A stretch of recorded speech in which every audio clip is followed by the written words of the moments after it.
You gotta wonder, what was the last 24 hours of Key Glock like in the final moments before Young Dolph's death? Who's the better rapper, you or Young Dolph? Of course I'm gonna say me. That's a lie.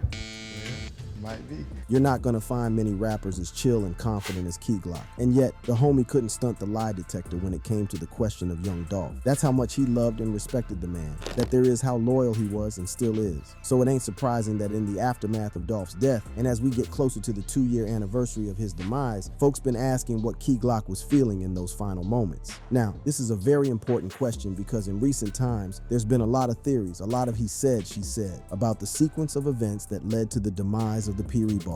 And it gets even more interesting because it's a lot of channels that have been floating conspiracy theories of Glock finding out about Dolph's death on IG or hearing about his demise in the club like any of that could be true. I'm here to tell you it ain't. There's a bigger story here that no one's paying attention to, and it has Glock at the center of it all. But more than that, there's a whole lot of history leading up to those final hours, and we are gonna dive into it. Ain't nothing changed. I can't just get over the feeling. Like, it is what it is. It stuck with me, but I'll be all right. Yeah. If you aren't a super fan, if you are relatively new on the PRE train, then I wouldn't blame you if you had no idea just how close Glock was to Dolph. And yeah, I know he was signed to the homies label and that they was family by blood. But do you know just how much they looked out for each other and how much of Dolph's heat Glock took on out of loyalty? Nice to see these rich men driving American cars. What the hell you mean we drive American cars all the time? We weren't even driving in the damn video. Because beyond all the love and brotherhood they shared, there was a whole lot of heat in Young Dolph's life. You could say it came with the business, but it didn't immediately show on his person. And except you was following the madness on the Memphis scene, you wouldn't even know that Young Dolph was in an everyday battle with his ops. And he matched them to the meter. Forget about the cool guy persona that Dolph had running for him. He was a beast when he wanted to. And when he wanted to, he could switch it up on all of his ops. Hey, that big head down syndrome looking fucking hate on everybody from the city that gets some real money. You start out hating on 3-6, they were having Oscars and you had to hate because you were broke. That's the only way you can get attention, boy. This beef right here was the most epic. And if you know, then you already know who he was talking to. We're gonna get into it in a minute for the newbies, but know this. This was the kind of battlefield Key Glock found himself in when he chose to sign to Truth Be Told. He walked into it with his eyes wide open because it was Young Dolph that approached him. Key Glock had been putting in the work in his own career with nobody help, releasing his first music when he was in high school. This was what the fans saw. But I'm gonna take it a notch higher and say that Young Dolph saw more. He saw a man whose entire life had been preparing him for that very moment. Cause, truth be told, Key Glock had it pretty rough, pretty early in life. A situation happened with me and some other females, and we committed a robbery. And the day that I was arrested, he was 20 months.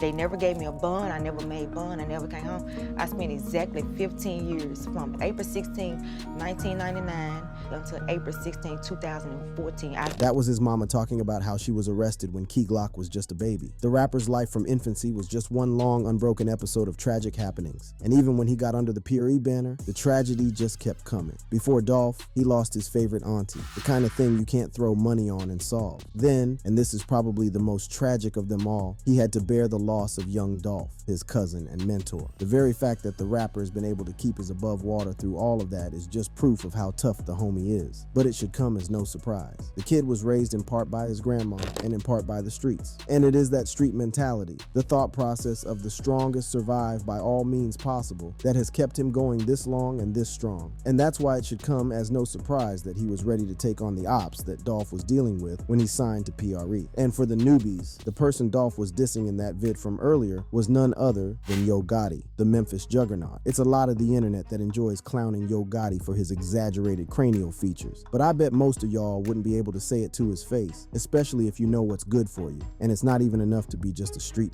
Because the way Gotti moves, the way you're gonna see me explain it all, is sneaky and strategic, and that's why it's kinda impressive that Key Glock was okay with taking on that heat. But probably what's even more impressive is the fact that Young Dolph walked into the heat himself and went solo on Gotti for that long until his tragic demise. Cause y'all know Dolph had gotten into the rap game pretty late, at the age of 23, but he hit the ground running so fast that in a blink of an eye, he had set up his PRE campaign, set some ground rules for his music, and some principles for himself. It's the one we all know him for, his decision to stay independent. And it's something that Key Glock would adopt and stand by even after Dolph's demise. Now, this shouldn't have been a problem for nobody if Gotti Gotti didn't want him in his playing field. At the time, Yo Gotti was already an established rapper who had already made his name in the game at the time and was affiliated with Epic Records that was in turn under the Sony Mega Company. And the moment Dolph's 2014 hit single Preach hit the airwaves, he recognized the talent and wanted him on his CMG label as a co-sign. Why? Dolph wasn't interested. He had a plan, wanted his own thing, and had his own money, so the obvious answer was no. And we might not have known it back then in 2014, but looking back now and how big Dolph blew up, it's pretty clear that there was a vision. I mean, this homie would eventually turn down a 20 million plus record deal, so he definitely wasn't tripping. Anyway, since Dolph wasn't gonna break bread with Gotti, they were cursed to be rivals, or as Key Glock would say, You either with us or against us. Ain't no monkey in the middle. Now again, it might sound like I'm tripping, but those who follow Dolph's discography closely know that his 2016 debut, the LP that he named King of Memphis, was all the proof anyone needed to know that the PRE boss wasn't playing. He didn't need no one, and he proved this literal concept by literally including no features on the debut album. And to make matters even worse, he chose to release it on the same day that Gotti was releasing his own album. Prior to the debut album, Young Dolph had been featured on OT Genesis's double platinum Cut It, and the hype from that track it generated skyrocketed Young Dolph's debut to number 49 on the Billboard 200 chart. At this point, it seemed like the universe was colluding with the man. It made no sense, because now it was practically impossible to ignore Young Dolph. So how do you think Yo Gotti felt? If you know him well, then you know the answer to that question. He didn't say nothing, but we know how Dolph felt because he laid it all out. Hey, I've been spraying your ass for years, the whole city know that. Ho Gotti, you was a ass. I just got back to the city, they say you trying to put charges on me and put the police on me. You send your little got to do all your talking. Talk for yourself, ass. Well, maybe we aren't asking the question right, because if we were going to talk about the events that led to Gotti feeling some type of way about Dolph's success, then we have to talk about Dolph's background, the very start, because you might not know this, and if you do, then hats off to you, because you're a real one, but Dolph was not even born in Memphis. He was born in Chicago. However, he moved to Memphis when he was really young and had all of his upbringings in the hood there. Yeah, I'm talking about wicked levels of poverty. Dolph's parents were crack addicts, and as a result, he had to be raised by his grandmother. It was her influence that made him the level-headed, smart rapper that he eventually became. But Dolph was also raised by the streets, and that was what manifested itself when he decided to name his album King of Memphis. With Gotti being in the game much longer than Dolph was, the question the OG was probably asking himself and his associates was, who the hell does this kid think he is? I just told you who I thought I was, a god. This was the genesis of their beef. This was how the craziness all began. But before we talk about how Key Glock fits into this insane puzzle, we gotta talk about the full package of the danger that preceded it all. Because you gotta know, rappers like Gotti had associates. And the one thing about associates is they got a tendency to spaz out. The dangerous shootout sent dozens of bullets flying into houses and cars, nearly hitting children. I ain't fired nothing. I don't know nothing. I ain't seen nothing. I ain't do nothing. Police sources say the shooting involved two rappers. Later, a rapper named Young Dolph appeared to brag he survived the shooting in a bulletproof SUV. This is Black Youngstar, a Yo Gotti associate and CMG signee. In the aftermath of Gotti taking offense to Dolph's album claim, Black Youngstar was one of the alleged faces behind the attacks that Dolph would suffer in the years that followed 2016. I say alleged because nothing was confirmed, at least on his end. But when it came to the words that was said, he was the only one louder than Dolph. But before we even dive into all of that, it's important we explore one detail, a point I passed across earlier. Dolph might have been the quiet type, but he was no sissy. In fact, the moment he saw that Gotti was not letting that album name slide, he took a gallon of fuel to the playing field and set everything ablaze. As crazy as it sounds, Dolph was a primary instigator. You could look back now and say it was all for the album numbers, but it got out of hand pretty quickly. At first, it started soft, and this was even before the album dropped. Dolph would come out saying that the reason Gotti was actually salty with him was because he had refused to sign under the CMG boss's label. Again and again, like always, Gotti in his classic fashion behaved like he heard nothing and said nothing in line. But on the 11th of February 2016, Young Dolph got on the Bird app and tweeted this: "Raw went from being my #1 fan and wanting to sign me to being my biggest hater." It was after this tweet that Young Dolph announced he would be naming his debut album King of Memphis. Now, I don't need to lecture y'all on the dangers of claiming to be the king of any city, let alone a city like Memphis. It's been a lot of rappers that have lost their head because they buried their feet on that kind of claim claim. And it don't even matter what city we talking about. It could be Memphis, New York, Philly, or LA. Fact is, the moment you make a claim to the throne, you immediately become a target. But hey, we are talking about young Dolph here. As you would have expected from the PRE boss, he didn't seem to care or be bothered about any flack that would come his way. Truth is, the homie had his own definition of what he meant by calling himself the King of Memphis, and he would clarify this claim in any public space he could find, from radio shows to awards and interviews. I named my CD King of Memphis, not the King of Memphis. Like, all of my partners kings. Everybody that hang with me, all my partners, like, everybody having some paper, everybody caked up, everybody move like I move, they got morals, all of that. This was the direct opposite of the kind of operation Gotti was moving at CMG, because while Key Glock had nothing but respect for Dolph, he could proudly say that he ate from the same table as the PRE boss. But could Black Youngster say he shared that same kind of relationship with his boss? It kind of makes sense why Gotti looks up to Hov so much. He moves like him. In Jay's world, just like Gotti's world, there can only be one boss. Everyone else is grass to step on. So now you know why Dolph's movement must have felt like insubordination to Gotti. Homie probably just feeling like, await your turn, and that's why peeps are convinced that this is when Gotti let out the dogs to do what dogs do. In less than a minute, Black Youngstars took to the streets, taking the beef personally, showing up in Young Dolph's neighborhood strapped up and brandishing. I love Cash Day, but I don't dope. Dead, we'll dope. Yeah, here. No, cuz.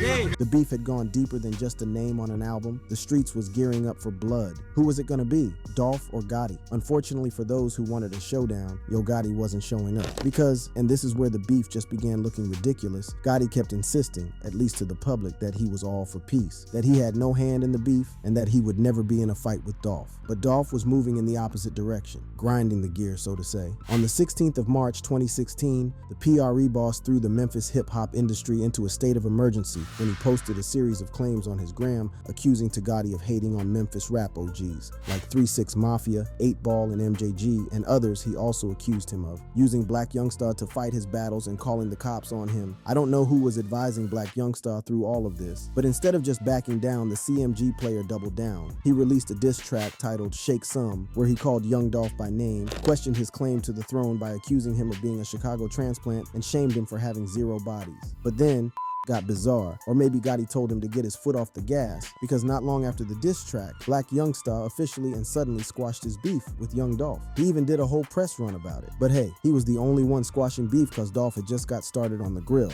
and he was not about to follow no peace path. Not after all of that smoke from the diss track. Dolph had to get his own pound of flesh, and the fans didn't have to wait too long for that. On the first day of February 2017, Dolph floored the pedal on the Beef Mobile when he released his own diss track, Play With You. It was just the audio that he released because the video was going to be a whole other event on its own. And no, it was not targeted at Black Youngster. Nah, Dolph went for the head honcho himself, Yo Gotti. With the same mean spirit template from Black Youngstar, he called Gotti by name, accused him sneak dissing in his last 2 mixtapes, and dissed him and his older brother, Big Juke. But Gotti refused to respond to the diss track. Instead, he said he was not bothered and was busy with other things like his partnership with L.A. Reid and Jay-Z. Well, again, this would have hurt Dolph if he actually cared about that kind of stuff. But you see, Dolph had chosen his battles carefully. He wasn't trying to be king of the world. He wanted to be king of Memphis. Memphis alone, at least for the time being. So while Black Youngstar was trying to extend his goodwill, Dolph was just getting started. Next thing you know, Dolph's making appearances on radio, talking about how Gotti was sneak dissing him on his mixtape Cocaine Music 9, White Friday, and studio album The Art of Hustle, both of which outsold Dolph's King of Memphis album that was released on the same day. Like recently, my little homies and different people had, like, you know what I'm saying, come around me like, bro, you heard such and such, you heard his new mixtape? Oh, you heard this? I'm like, no, I don't listen to that music. I don't listen to the music. I don't listen to a lot of people's music. Yeah. You know what I'm saying? Especially not this sucker. Yeah. You know what I'm saying? Man, they play it. So his last 2 mixtapes, he trying to slick this Dolph, trying to throw.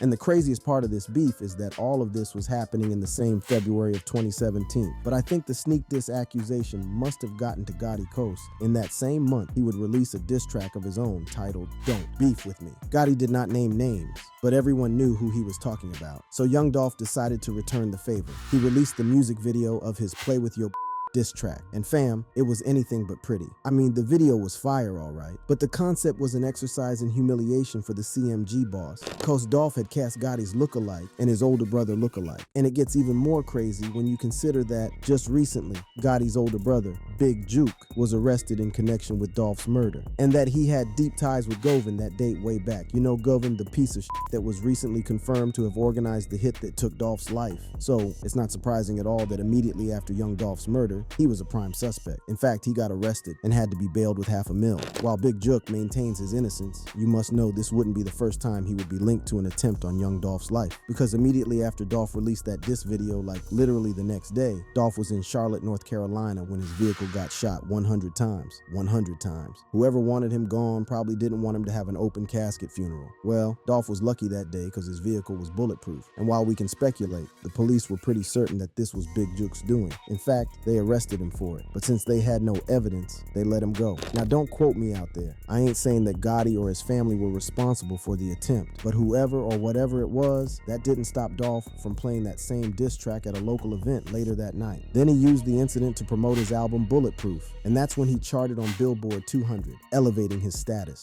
Dolph had become an undeniable success at this point, but his ops were not stopping anytime soon. Months after the release of Bulletproof, they took the name and ran with it, putting Dolph to the test with a second attempt on his life. Last time they missed, this time they didn't. They shot young Dolph multiple times outside of a hotel in Hollywood where Yo Gotti was lodged. Homie was hit so bad that he had to be hospitalized. Thankfully, he made a speedy recovery, and in 2 weeks, Dolph was back to his feet. But who did it this time? Now, just like the last time, folks were quick to point fingers at Gotti, but even some of his critics was convinced that it didn't make sense for Gotti to order a hit that would be so easily tied back to him. Or at least, that was what they thought until Big Juke's name started floating about again. The police were certain it was Gotti's older brother that was behind the shooting. But once again, the homie walked free, because CMG's vice president, Howard Keon Wright, would take the fall. He was given 14 years. At this point, anyone who thought Dolph was just causing trouble for nothing had to apologize, because now they'd proved him right by trying to take his life. In the meantime, young Dolph was back on his feet, and his alleged shooter was serving time. In the spirit of growing roses out of blood, young Dolph made sure he milked that near-death experience to its last, releasing an EP titled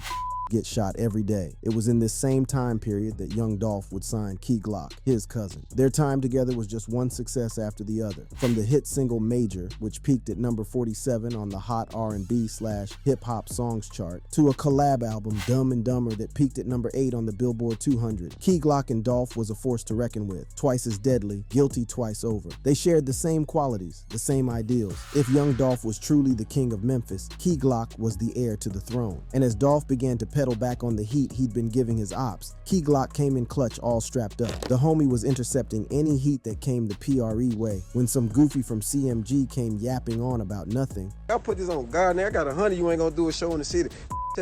And I ain't never diss you. I don't speak on you. I don't think about you whole ass. You don't gay, man. Key Glock was there to put him in his place. Nah. Boy, you a straight up. And then there was the whole beef with Soulja Boy. It's difficult to say where the beef really began, but word was Soulja had been running his mouth around saying Dolph stole his style. I don't even know where to begin with that allegation, and young Dolph must have felt the same because he gave it to him directly, saying, how the f Key Glock got more cars and ice than Soulja and his CEO. You know Soulja was never one to back out of a war of words, because he went after Dolph, claiming that Dolph and his whole independent claim was false. Clearly Dolph was just having some light fun with him because he wouldn't respond further, and it was Key Glock that would slide into Soulja's DM and clown him some more.